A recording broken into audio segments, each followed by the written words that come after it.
www.fmliberté.com. Amis auditeurs à l'écoute de FM Liberté, la radio de la diaspora africaine émettant depuis Chicago, merci de vous retrouver cet après-midi pour l'émission Visage d'Afrique, présentée, vous le savez, tous les dimanches à partir de 14h, heure de Chicago, 19h, temps universel. Notre invité aujourd'hui, c'est M. Souleymane Sokom. Avec lui, nous allons essayer de décortiquer son ouvrage qui parle de la mondialisation et des effets de cette mondialisation sur le continent africain. L'équipe, elle est la même. Eric Alanvor à la technique. Je suis Bill Émile Davol, notre invité juste après ceci. FM Liberté, la référence. FM Liberté au rythme de l'Afrique, sur les traces de ceux qui créent l'événement sur le continent noir. Monsieur Souleymane Sokom, bonjour. Bonjour Monsieur Bill, comment vous allez? Nous nous portons très bien et comme le veut la tradition, présentez-vous à nos auditeurs qui ne vous connaissent pas, mais qui vous écoutent à cet instant. Oui, Monsieur Bill, volontiers. Donc, avant tout, d'abord, permettez-moi de vous remercier pour cette belle opportunité que vous m'offrez sur votre antenne, que je suis très souvent depuis Chicago aux États-Unis. Je salue de passage à tous vos fidèles auditeurs des quatre coins du monde, que ce soit aux États-Unis, en Europe, en Asie ou en Afrique. Donc, en ce qui me concerne, je m'appelle Souleymane Sokom. Je suis sénégalais. Né au Sénégal, j'ai grandi également au Sénégal, où j'ai passé mon cursus scolaire et universitaire. En 2002, j'ai quitté mon pays, voire mon continent, à la recherche du savoir. Donc, j'ai choisi l'Allemagne pour poursuivre mes études en sciences politiques et juridiques. Donc, présentement, je suis juriste et politologue, formé des universités allemandes de Francfort-sur-le-Main et de Saarbrück et de l'université Lumière Lyon 2 en France également. Donc, après mes études de sciences politiques et de droit, j'ai travaillé dans des ONG et des cabinets d'avocats allemands avant de servir mon pays, notamment à l'ambassade du Sénégal à Berlin. Présentement, je suis consultant juridique et politique dans un cabinet de consultants basé à Berlin. Je suis également consultant chez Afrique Post, c'est un journal en ligne panafricain basé au Canada. Voilà, Monsieur Bill, si vous voulez bien, voilà ce qui concerne ma personnalité, voilà, en quelques mots. Vous venez de sortir un ouvrage intitulé Les effets de la mondialisation sur le développement économique des pays de l'Afrique subsaharienne. Vous avez pris l'exemple du Sénégal, mais de quoi est-il question exactement dans cet ouvrage? Oui, mon ouvrage se consacre donc aux problèmes économiques, politiques, voire sociaux auxquels le continent africain, en l'occurrence mon pays, le Sénégal, est confronté des faits de la mondialisation. Disons, l'ouvrage est subdivisé en 4 parties. La première est consacrée à une approche définitionnelle de la mondialisation. La seconde partie met l'accent sur une analyse globale de la mondialisation sur le développement économique de l'Afrique subsaharienne. La dernière partie de l'ouvrage est relative aux effets de la mondialisation, que ces effets soient positifs ou négatifs. Et dans la conclusion de mon ouvrage, donc, j'ai proposé des solutions pour une mondialisation réussie en Afrique. Dans mon livre, M. Bill, je ne fustige pas la mondialisation en tant que telle, mais la manière dont elle est gérée en Afrique par ses acteurs avec la complicité de nos élites et les institutions financières internationales. Donc, pour moi, personnellement, il serait illusoire de rejeter la mondialisation en tant que telle, car la mondialisation peut permettre aux pays, quel que soit le niveau de développement, de servir les opportunités offertes pour émerger. Donc, pour moi, personnellement, le problème de l'Afrique dans la mondialisation n'est pas le manque d'investissement direct étrangers ou nationaux, encore moins la croissance économique, mais le manque de vision et de volonté de ceux qui sont censés organiser et transformer les ressources naturelles pour le développement de notre cher continent. Donc, en quelque sorte, voilà de quoi il s'agit dans mon livre. On sait que pour éditer ces genres de livres, surtout hors du continent africain, dans des pays qui ne sont pas forcément francophones. C'est pas chose aisée. Quelles ont été les conditions de publication de cet ouvrage? Vous savez, M. Bill, publier un livre, c'est pas du tout facile. Donc, il y a des phases à suivre. D'abord, il faut trouver un thème qui est pertinent, donc un thème qui pourrait s'intéresser aux maisons d'édition. Donc, c'est la première étape. Moi, j'ai vu l'actualité internationale depuis quelques années. On parle de la mondialisation. Et depuis quelques années, l'Afrique aussi est convoitée sur tous les plans, que ce soit économique ou politique. Donc, j'ai pensé donc opportun de rédiger sur un thème trop populaire et trop discuté dans les relations internationales, donc la mondialisation. Donc, une fois que j'ai rédigé mon livre, donc j'ai contacté une maison d'édition appelée Edilivre qui est basée à Paris. Quand j'ai contacté la maison d'édition, ils m'ont proposé d'envoyer la maquette de mon ouvrage. Donc, c'est ce que j'ai fait par mail. La première étape, l'auteur peut vérifier que le livre correspond. L'auteur envoie d'abord le manuscrit à la maison d'édition. Et une fois que la maison d'édition reçoit le manuscrit, ça sera étudié et voir si le thème est intéressant ou si le sujet est sélectionné ou pas. Donc, c'est la première étape. D'abord, envoyer le manuscrit et puis on va étudier. Donc, une fois étudié, il y aura un feedback de la maison d'édition qui va répondre à l'auteur s'il a été sélectionné ou pas, et ce que j'ai fait. Donc, j'ai entendu 3 semaines. Après, ils m'ont répondu favorablement pour dire que M. Sokom, votre manuscrit a été sélectionné. Donc, c'est la première étape. Et après cette étape, donc, on va envoyer le contrat de publication à l'auteur qui va signer et retourner à la maison d'édition. Une fois signé, et voilà, maintenant il reste la mise en page du manuscrit qui sera au format du livre. Donc, cette mise en page, c'est pour harmoniser son contenu et rendre sa lecture la plus agréable possible aux futurs lecteurs du livre. Donc, ça, c'est la deuxième étape. Et la troisième étape, c'est la réalisation de la couverture du livre. Vous savez, M. Bill, la couverture d'un livre est l'un des ingrédients clés de son succès. Donc, pour soigner et personnaliser le plus possible l'œuvre de l'auteur, la maison d'édition propose plusieurs modèles de couverture au choix. Ce sont les graphiques professionnels qui sont chargés de cette tâche, qui vont proposer à l'auteur une belle couverture pour que le livre soit attractif au public et aux futurs lecteurs. Donc, c'est ça la deuxième étape. Et la troisième étape maintenant, c'est ce qu'on appelle la modification et la finalisation de l'ouvrage.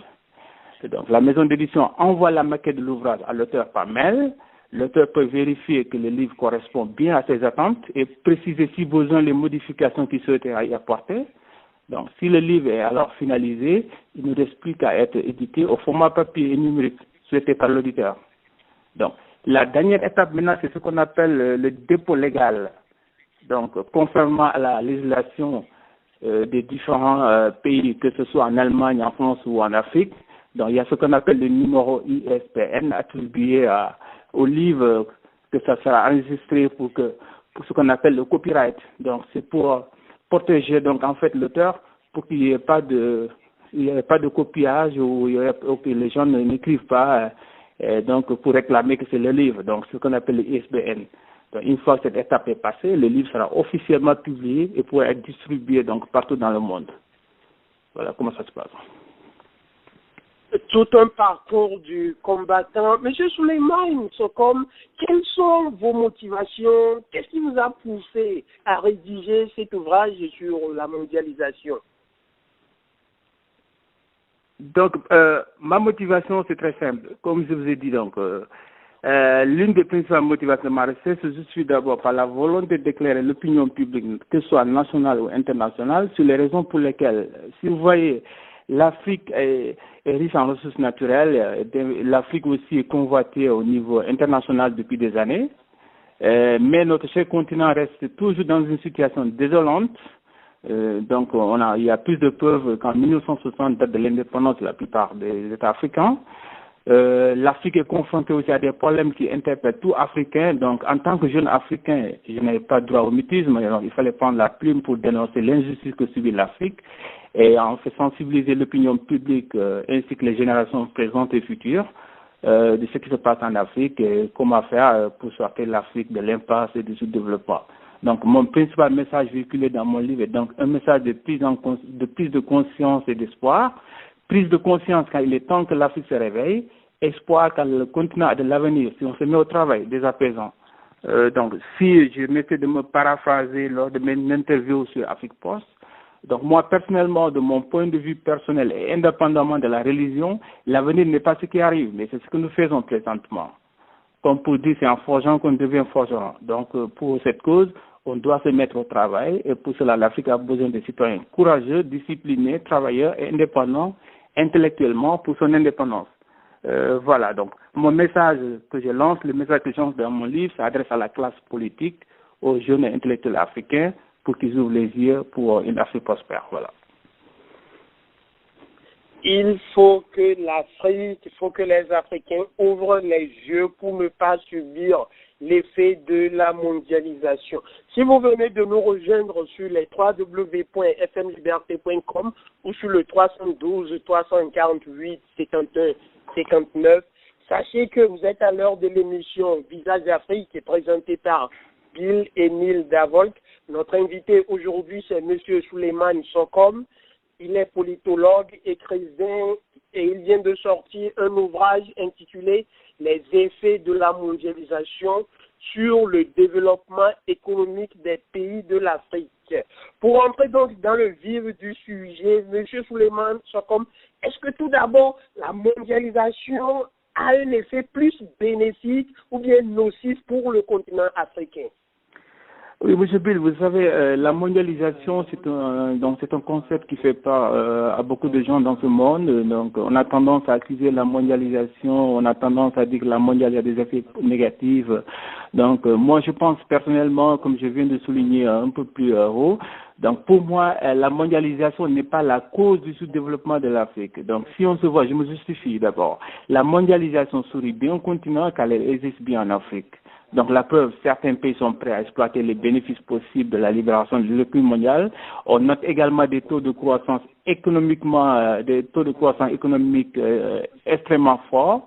Je cite l'exemple du Rwanda, qui a 12% d'économie, ou l'Angola, le Tchad, Mozambique, l'Éthiopie, le Niger. Donc ce sont des pays très dynamiques donc du continent en ce qui concerne la croissance économique. Et si vous voyez donc globalement, si on analyse la situation économique mondiale, on peut dire que l'Afrique est la deuxième zone géographique la plus dynamique, donc avec plus de 4% de croissance.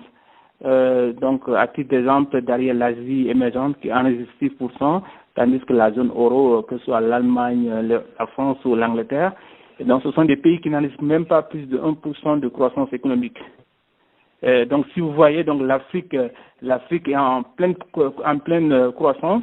L'Afrique a même surpris les économistes par sa résistance face à la crise financière qui sévit depuis des années, donc depuis 2008 dans le monde. En outre, la mondialisation a permis aussi à l'Afrique de diversifier ses partenaires et ses produits.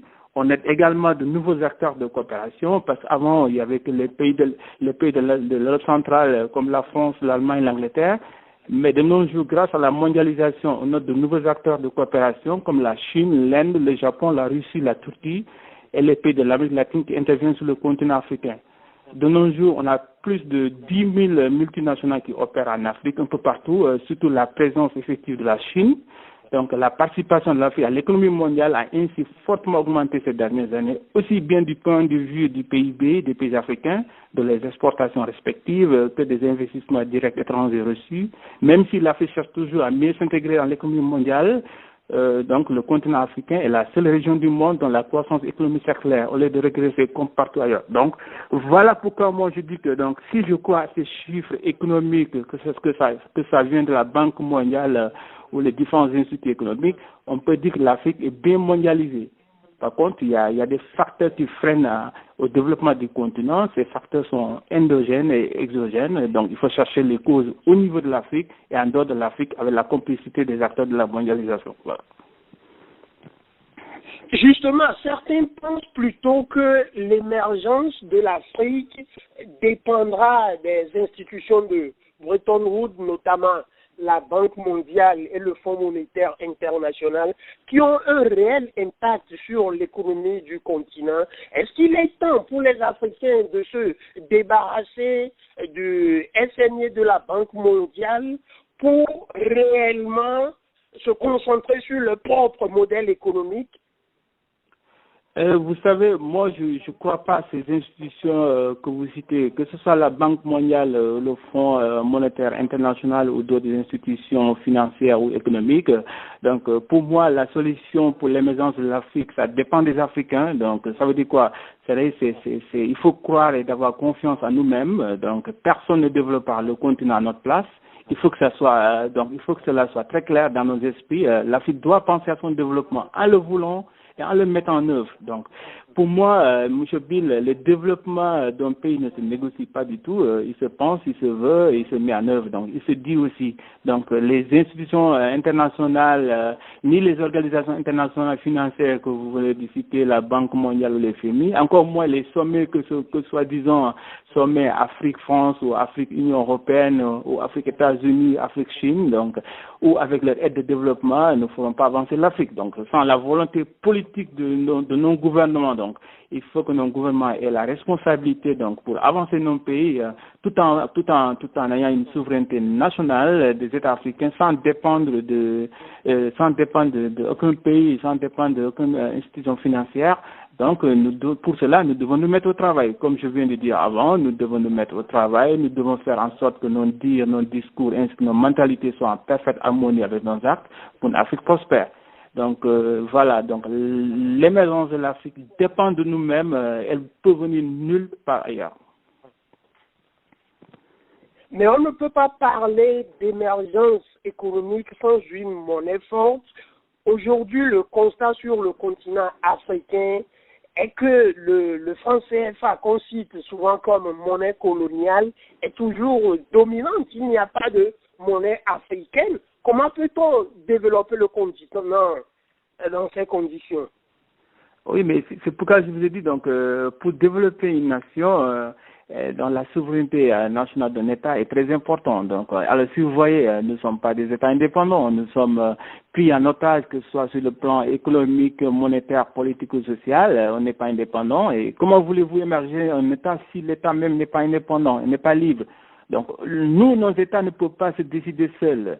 Donc, ils sont influencés au niveau international. Donc, c'est un problème qui se pose. Donc, tant que l'Afrique ne tient pas son émergence ou bien son avenir dans ses propres mains, il est très difficile de s'émerger. Et voilà aussi ce que je défends dans la conclusion de mon livre. Donc, l'émergence de l'Afrique n'est pas impossible, mais elle dépend particulièrement des chefs d'État africains.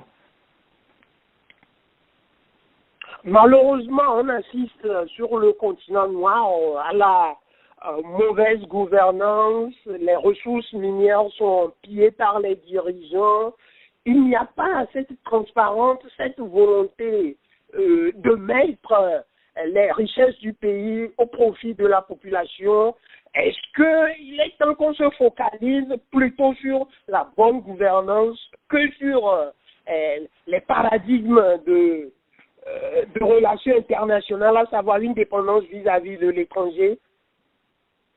Oui, mais vous savez, la bonne gouvernance, de toutes les façons, elle est primordiale. Donc, si vous voyez la corruption, le népotisme, le clientélisme, ce sont des maux de l'Afrique dont l'Afrique souffre depuis des années. Donc, la corruption est synonyme de mauvaise gouvernance. Si les institutions ne sont pas faibles, il n'y a pas la transparence. Donc, les ressources naturelles aussi ne peuvent pas être distribuées équitablement au niveau des populations locales. Et voilà, c'est pourquoi je vous dis que la mondialisation en tant que telle n'est pas responsable de la misère de l'Afrique, parce que l'Afrique est mondialisée. On note des investisseurs, donc des investissements étrangers d'une grande importance. On note la consommation de la population locale est là. L'Afrique est attirante et tout. L'Afrique bouge, l'Afrique se développe, la croissance économique est galopante et tout, mais ce qui manque à l'Afrique, c'est des visions claires de développement. Ce qui manque à l'Afrique, c'est l'égalité des citoyens devant donc les ressources naturelles. Elles sont pas bien distribuées au niveau des populations locales. Voilà le malheur de l'Afrique. Il faut qu'on ait le courage donc de chercher les causes de nos problèmes au niveau de nous-mêmes, au niveau de l'Afrique, sans accuser les puissances étrangères. Moi, je dis que si les multinationales viennent en Afrique, ou bien la Banque mondiale nous dicte donc le chemin de l'émergence, donc maintenant c'est à nous de refuser et de dire non à la Banque mondiale et de dire non aux multinationales internationales, donc pour chercher l'émergence de l'Afrique en passant par nos propres moyens et par nos propres voies de développement. La mondialisation devait être un rendez-vous de donner et de recevoir, mais on a l'impression que l'Afrique subit plus cette mondialisation. Qu'est-ce que l'Afrique, elle autre, peut apporter comme exemple à suivre en matière d'économie au reste du monde? Mais oui, mais voilà, mais pour arriver à cela, il faut comme je vous ai dit, il faut la volonté. Mais où est cette volonté? C'est la volonté qui manque à l'Afrique. Et je parle, chez nous, en Afrique, c'est pas les ressources humaines qui manquent, c'est pas les ressources naturelles qui manquent, mais ce qui manque, c'est la vision claire de développement. Et cette vision claire de développement, elle manque à l'Afrique. Et ceux qui sont censés, donc, apporter cette vision claire de développement, ne sont pas là pour l'intérêt général, mais pour des intérêts personnels. Donc c'est pourquoi moi je dis tant que donc cette volonté n'est pas là, donc on ne peut pas parler de développement. Tant qu'il n'y a pas de vision claire de développement, il est impossible de bénéficier donc les retombées de la mondialisation. Et les perdants dans tout ça, c'est pas nos chefs d'État, c'est pas ceux qui sont au plus haut sommet de l'État, mais les plus grands perdants de la mondialisation. Moi je dis c'est la population locale africaine qui souffre, la population qui court dans la misère totale. Alors ceux qui sont au plus haut sommet de l'État en profitent des retombées de la mondialisation. Et c'est ça le malheur de l'Afrique. Et pour moi, il faut que nous, les intellectuels africains, qu'on se lève, qu'on se dise non, qu'on ne soit pas dicté par quiconque, que ce soit au niveau de la Banque mondiale, au niveau des pays puissants, qu'on ne soit pas dicté par ces gens-là, qu'on se lève pour voir des moyens et des stratégies pour sortir de l'Afrique du sous-développement. Monsieur Souleymane, comme je rappelle que vous êtes vous-même originaire du Sénégal, donc un fils du continent, vous avez grandi en Afrique. Selon les réalités que vous avez vécues, quel est le modèle économique qui s'adapte mieux à nos sociétés africaines? Est-ce que il faut recourir au capitalisme, au libéralisme, au socialisme, au communisme, entre autres? Moi personnellement, le modèle économique que je proposais, pour moi, je suis un fervent défenseur du libéralisme mondial. Donc, je suis pour la libération. Je suis un fervent, un convaincant libéral. Donc, pour moi, le libéralisme n'est pas quelque chose aussi qui n'est pas incompatible au développement de l'Afrique. Le libérer, ça veut dire quoi? Ça veut dire qu'il faut une ouverture envers le monde économique. Il faut plus de partenaires entre les pays. Pour moi, l'ouverture n'est pas mal, mais ça dépend toujours comment on fait ouvrir nos économies face aux autres économies du monde. Donc l'Afrique elle-même n'a pas, il n'y a pas un modèle de développement économique spécifique à chaque pays, mais ça dépend toujours de la manière dont on mène ces moyens de développement, de la manière dont on mène ces préceptes ou ces concepts de développement, parce qu'il y a plusieurs concepts de développement menés dans un pays, mais ça dépend toujours des pays, ça dépend aussi de la situation économique, ça dépend des institutions installées dans ces pays. Donc tout ça, ça revient au pays local de chercher un moyen de développement dynamique et compatible donc à la libération de l'économie mondiale. Donc que ce soit le modèle économique socialiste, au socialisme ou le libéralisme, je pense que l'important c'est que ça soit compatible à la nation, que ça soit compatible au pays dont le modèle est développé. Voilà. L'un des problèmes qui freine le développement économique de l'Afrique, c'est l'évasion fiscale massive et les fuites de capitaux. Comment peut-on éradiquer ce fléau qui continue par nous plomber, par nous tirer vers le bas? Oui, vous savez, l'évasion fiscale, même dans mon livre, si vous voyez M. Bill, donc je l'ai souligné à la 150e page de mon livre. Donc l'évasion fiscale, c'est un frein, donc c'est une contrainte au développement de l'Afrique. Et moi je dis que qui sont ceux qui fuient avec les inventions, qui sont ceux qui volent l'argent de l'Afrique pour déposer dans les paradis fiscaux. Donc s'il y a évasion fiscale, il y a donc complicité. Et cette complicité-là, donc, elle se trouve déjà en Afrique. Donc, c'est la corruption et toutes ces institutions qui sont pas fiables et qui sont responsables de l'évasion fiscale. Donc la solution maintenant c'est à nous. Il faut qu'on ait des institutions solides, capables donc de mettre fin à cette injustice donc humaine, disons méchanceté et tout. Mais tant que l'Afrique n'est pas capable de gérer ses propres problèmes, je pense que l'évasion fiscale ne sera jamais éradiquée en Afrique. Vous avez cité l'exemple du Sénégal dans votre ouvrage.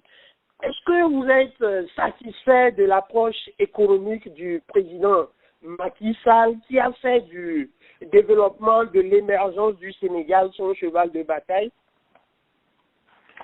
Vous savez, les problèmes de l'Afrique, que ce soit au Sénégal, au Togo ou ailleurs, les problèmes sont tous identiques. Donc, même le Sénégal, bien vrai, le Sénégal est stable sur le plan économique, mais le développement économique du Sénégal est toujours là, n'avance pas. Donc, depuis l'année 1960, date de l'indépendance du Sénégal, donc les années se passent et se ressemblent. Il y a plusieurs modèles de développement, mais il n'y a aucun de ces modèles qui a pu conduire le Sénégal à l'émergence économique, que ce soit au temps de Senghor, Abdou Diouf, en passant par Abdoulaye Wade récemment ou Macky Sall. Donc, il n'y a aucun changement noté au niveau des différentes stratégies de développement, même s'il y a des progrès à souligner, par exemple, avec la construction des infrastructures solides en Afrique, au Sénégal, on peut noter donc du développement au niveau du Sénégal. Mais moi, je dis que jusqu'à présent, donc, le modèle reste le même. Il n'y a pas de développement, 40 ans d'indépendance ou plus. Donc, le modèle reste le même. Le Sénégal est toujours resté un pays pauvre. Donc, avec Macky Sall qui devait relever les défis aussi, on peut toujours espérer, mais je pense que ce sera très difficile donc d'émerger le Sénégal dans ces conditions. Comment voyez-vous alors l'Afrique sur le plan économique dans 50 ans, puisque ce sera le centenaire des indépendances? Donc, si on analyse globalement la situation économique de l'Afrique, donc comme je vous ai dit, l'Afrique de 1960, des indépendances jusqu'à 2014, sur le plan économique, donc on note une amélioration, on note des progrès économiques. Et c'est pas ça le problème de l'Afrique, parce que l'Afrique bouge, l'Afrique s'émerge, on note donc des croissances économiques extrêmement fortes. Là ne trouve pas le problème. Le problème de l'Afrique, c'est que la pauvreté n'est pas éradiquée à tel point que les populations locales peuvent se sentir, peuvent se vivre à l'aise. Donc la croissance économique n'est pas synonyme de la réduction de la pauvreté, et c'est ça le problème en Afrique présentement. Donc, sinon, sur le plan économique, les différents modèles économiques ont tendance à avancer, on note des progrès économiques, mais au niveau des populations locales, ça reste toujours le même, depuis 1960 jusqu'à présent. Pour conclure, Monsieur Souleymane Sokom, quel serait votre message à l'endroit des gouvernants et des décideurs économiques qui vous écoutent en ce moment? Moi, le seul message que je lancerai, je dirais donc, il faut que nos chefs d'État se considèrent comme des chefs d'État, mais pas des administrateurs, excusez-moi le terme. Donc, il faut aussi qu'ils savent qu'ils sont élus dans l'intérêt général. Donc, nous ne devons jamais perdre de vue le fait que c'est l'intérêt général qui doit primer sur l'intérêt personnel. Donc, être président de la République, ça ne veut pas dire diriger avec sa famille, diriger avec sa propre personnalité, en optant le clientélisme, le népotisme, la corruption ou tout ce que vous voulez, les mots aujourd'hui qui freinent au développement de l'Afrique. Le message que je lance, je vous dis que développez l'Afrique, mettez-vous au service des Africains pour une Afrique prospère, pour que la génération présente et future puisse profiter de l'épanouissement ou bien de l'émergence économique des pays africains. C'est le message que je lance à toute la classe politique africaine, qu'ils ouvrent les yeux, et nous aussi les jeunes intellectuels, si demain on soit destinés des pays, si demain on soit au pouvoir, qu'on ne recommence pas les mêmes erreurs qu'on a données. Les effets de la mondialisation sur le développement économique des pays de l'Afrique subsaharienne. Cet ouvrage est disponible en librairie, sur Internet, précisément sur Amazon. Monsieur Souleymane Sokom, merci de nous accorder cette interview en direct depuis Berlin. Je vous remercie, M. Bill. Je remercie à tous les auditeurs qui ont eu le temps de nous suivre, même s'ils sont un peu pris par l'effet de la Coupe du Monde. J'espère que mon message sera bien véhiculé. Je leur prie aussi d'acheter mon livre pour soutenir des projets humanitaires en Afrique. Je leur souhaite également une bonne lecture. Le livre est déjà mis en vente depuis le 20 mars, donc sur la librairie en ligne de ditlivre.com. Il est également disponible sur les principaux librairies Internet, que ce soit sur Amazon ou chapitre.com, et auprès de d'autres 3000 librairies ou 10 000 points de vente via le réseau Dilicom. Donc, le livre est facile à se procurer, il n'est pas cher. Donc, que ce soit en Afrique, aux États-Unis, en Europe ou ailleurs, vous pouvez commander le livre via l'Internet et vous le recevez au bout de 2 semaines, 3 semaines. Voilà. Merci également à Eric Alova pour la technique. Je suis Bill Émile Davolk au micro. Nous vous retrouverons dimanche prochain pour un autre numéro de Visage d'Afrique. D'ici là, restez toujours branchés, scotchés sur les www.fmliberté.com ou sur le 312 348 51 59 pour suivre les programmes de FM Liberté, la radio de la diaspora africaine. Nous émettons depuis Chicago aux États-Unis. L'ambiance comme il n'en existe nulle part ailleurs, c'est sur la radio de la diaspora, FM Liberté.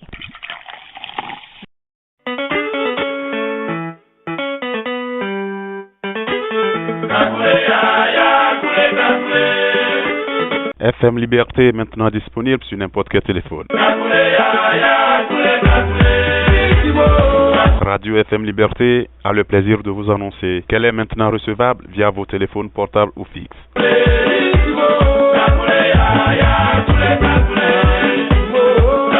En appelant le 312 348 51 59.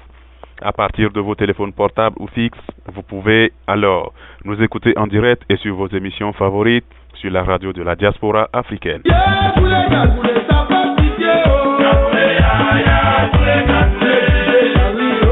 Pas besoin de smartphone, pas besoin de téléchargement ou d'abonnement. C'est simple, immédiat, totalement gratuit et ça marche avec tout téléphone cellulaire ou fixe.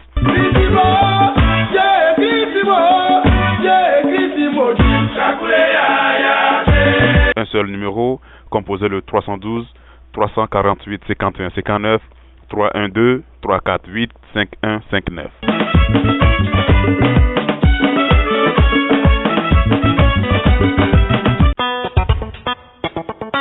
FM Liberté chez vous, là où vous êtes.